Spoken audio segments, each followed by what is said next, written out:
Welcome to PK tutorials.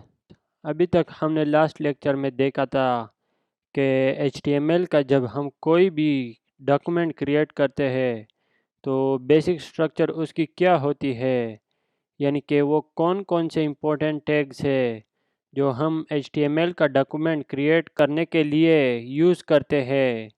तो हम आज नेक्स्ट मूव करते हैं। हम देखते हैं कि किसी भी डॉक्यूमेंट पे आप डिफरेंट हेडिंग देखते हैं तो वो हेडिंग किस तरीके से हम HTML में शो करवा सकते हैं। तो देखते हैं, वहीं से कंटिन्यू करते हैं जो हमने लास्ट टाइम ये सिंपल स्ट्रक्चर HTML पेज की बनाई थी। हम इसमें और वर्किंग करते हैं। अच्छा, सबसे पहली चीज़ आपने ये याद रखनी है कि HTML में हेडिंग की 6 टाइप है, यानी कि HTML की हेडिंग को रिप्रेजेंट करने के लिए 6 डिफरेंट टैग्स यूज़ किए जाते हैं। 6 में डिफरेंट क्या है वो आपको अभी यहाँ पे पता चल जाएगा। फॉर एग्ज़ाम्पल, मैं एक टैग यूज़ करता हूँ H1 का। HTML में हेडिंग राइट करने के लिए, हेडिंग को रिप्रेजेंट करने के लिए जो टैग यूज़ किया जाता है वो है हमारे पास H1 का टैग। यहाँ पे राइट कर लेते हैं और इसको हम एंडिंग टैग भी कर लेते हैं। ये हमने राइट कर लिया। फॉर एग्ज़ाम्पल, इसके अंदर मैं लिख लेता हूँ I am uh heading H1। ये मैंने राइट कर लिया। यहाँ पे एक टैग यूज़ किया है H1 का टैग। ये HTML में जो हेडिंग हम वेब ब्राउज़र में शो करवाते हैं या उनको शो करवाने के लिए यूज़ होता है। अब हम इस प्रोग्राम को वेब ब्राउज़र में ओपन करते हैं। फॉर एग्ज़ाम्पल, मैं इसको गूगल क्रोम में ओपन कर देता हूँ। ये यहाँ पे लिखा आ गया है I am uh heading H1। ठीक है, इस तरीके से हम ये हेडिंग वेब ब्राउज़र में शो करवा सकते हैं। अब बाकी हेडिंग की टाइप कौन कौन सी है जो बेसिकली बाकी हेडिंग को रिप्रेजेंट करने के लिए हम टैग यूज़ करते हैं। H1 से स्टार्ट होते हैं और ये H6 तक ये चलेगा। फॉर एग्ज़ाम्पल, हम यहाँ पे दूसरा राइट कर लेते हैं, ये है H2 और यहाँ पे भी लिख लेते हैं I am uh heading H2 और इसको एंड भी कर लेते हैं। इसी तरह थर्ड भी लिख लेते हैं H3 और यहाँ पे भी वही लिख लेते हैं I am uh heading H3 और इसको भी एंड कर लेते हैं।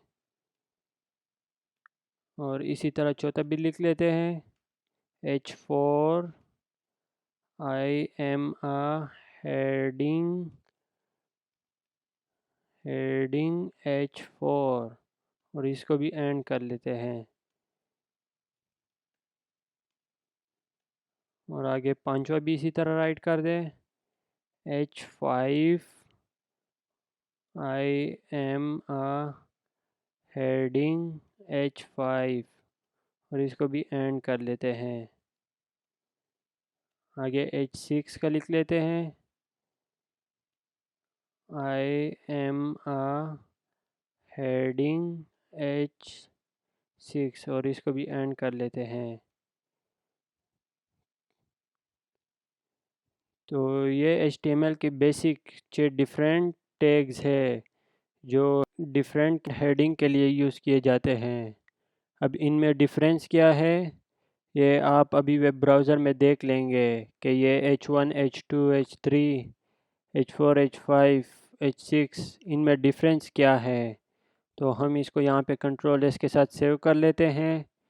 ये अभी हम वेब ब्राउज़र में यहाँ पे इसको रिलोड कर लेते हैं। अगर आप इसको देखें तो ये हमारे पास H1 थी और ये इसी तरह H2, H3, H4, H5, H6। तो हमें यहाँ पर क्या पता चल रहा है, हम ये देख रहे हैं कि बेसिकली यहाँ पे H1 के लिए फाउंड साइज़ है H2 के लिए डिफरेंट फ़ॉन्ट साइज़ है, जैसे H1 से H6 की तरफ मूव कर रहा है तो वो फ़ॉन्ट साइज़ क्या होता जा रहा है, कम होता जा रहा है। ठीक है, तो दूसरी चीज़ ये है कि हम ये फ़ॉन्ट साइज़ अपनी मर्ज़ी से भी चेंज कर सकते हैं। CSS में वो करेंगे आगे, आप देख लेंगे। तो ये 6 डिफरेंट टैग्स है जो डिफरेंट टाइप्स ऑफ हेडिंग को रिप्रेजेंट करने के लिए यूज़ किए जाते हैं HTML में। आई होप आपको समझ आ गई होगी। तो हम नेक्स्ट मूव करते हैं। तो दूसरी चीज़ यहाँ पे है, बॉडी के अंदर टैग यूज़ किया जाता है, वो है पैराग्राफ का टैग। उसके लिए हम यूज़ करते हैं पी का। सबसे पहले आपको यहाँ पे एक चीज़ बताता चलूँ कि दो टैग यूज़ किए जाते हैं, ये पी का और दूसरा है प्री का। तो ठीक है, ये दो टैग यूज़ किए जाते हैं पैराग्राफ को वेब ब्राउज़र में शो करवाने के लिए। अब देखते ये हैं कि इन दोनों में डिफरेंट क्या है।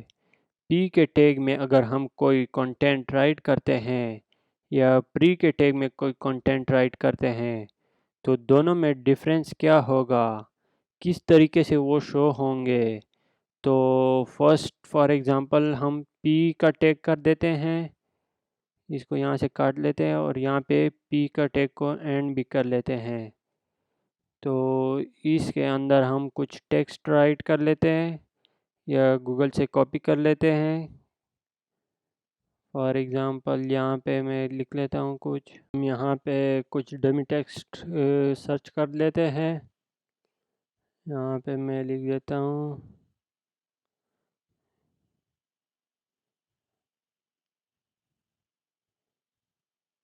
यहाँ पे ये आ जाएगा। यहाँ से मैं ये कुछ कॉपी कर देता हूँ और यहाँ पे कंट्रोल वी के साथ पेस्ट कर लेते हैं और इसको अभी हम सेव कर देते हैं और वेब ब्राउज़र में अभी चेक कर देते हैं। यहाँ पे इसको रिलोड करते हैं, ये आप देखें यहाँ पे हमारे पास आ गया है। तो मैंने वहाँ पे पैराग्राफ की फॉर्म में राइट किया था, ये आपके सामने पैराग्राफ की फॉर्म में नज़र आ रहा है। अब प्री का टैग क्या करेगा, ये तो हमने देख लिया। पी के टैग ने हमारा जो कंटेंट था उसको हमारे वेब ब्राउज़र में शो करवा दिया जैसा कि पैराग्राफ होता है। आमतौर पे प्री का टैग क्या करेगा, हम यहाँ पे एक टैग लेते हैं, यहाँ पे नीचे दूसरी लाइन में कर देते हैं, प्री का टैग यूज़ करते हैं और इसको क्लोज भी कर लेते हैं। प्री के नाम से हमने एक टैग लिख लिया। अब हम यही वाला टेक्स्ट इसी में कॉपी कर लेते हैं, इसमें पेस्ट कर दिया हमने। जैसे मैंने पैराग्राफ के टैग के अंदर इसको कॉपी किया वैसे मैंने प्री के टैग के अंदर इसको कॉपी किया। कोई भी मैंने इसको लाइन ब्रेक यानी कि इसको नीचे वाली लाइन में नहीं लिखा। सेम जैसे पैराग्राफ में मैंने राइट किया वैसे ही मैंने प्री के टैग में राइट किया। इसको अब हम कंट्रोल एस के साथ सेव कर देते हैं और अब हम इसको वेब ब्राउज़र में जाके देखते हैं कि दोनों में क्या डिफरेंस है। और ये यहाँ पे आप अगर गौर करें, जब मैंने पैराग्राफ का टैग लिखा था तो ये वाला टेक्स्ट उसने शो करवाया था, यानी कि पैराग्राफ का टैग क्या करता है, पैराग्राफ का टैग उसमें जो भी कंटेंट राइट किया जाता है पैराग्राफ का टैग उसको ऑटोमेटिकली जैसे ही यहाँ पे लाइन एंड हो जाती है वो उसको अगली लाइन में ले जाता है। ठीक है, लेकिन जो पैराग्राफ प्री का टैग है उसने क्या किया, उसने फिक्स वेट रखा, यानी कि उसने क्या किया, उसने टेक्स्ट को अगली लाइन में नहीं लेके गया बल्कि उसने उसी लाइन के अंदरूनी यानी कि जैसे ही हम प्री के टैग में कोई भी कंटेंट राइट करते हैं तो वो हमें वेब ब्राउज़र में वैसे ही शो हो जाएगा। लेकिन पैराग्राफ का टैग क्या करता है, पैराग्राफ का टैग ऑटोमेटिकली उसको लाइन ब्रेक कर देता है, यानी कि उसको कुछ टेक्स्ट अगली लाइन में ले जाता है। जैसे ही लाइन एंड हो जाती है तो वो उसको दूसरी लाइन में ले जाता है।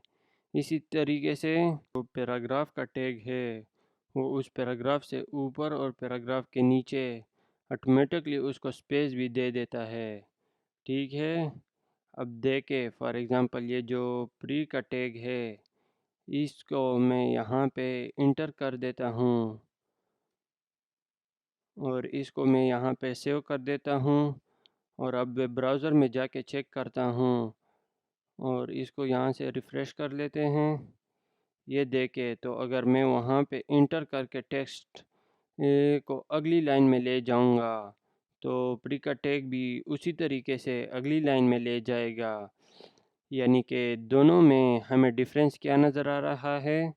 दोनों में डिफरेंस ये है कि जो पैराग्राफ का टैग है वो ऑटोमेटिकली लाइन ब्रेक भी कर देता है, यानी कि टेक्स्ट को लाइन ख़त्म होने के बाद दूसरी लाइन में ऑटोमेटिकली ले जाता है।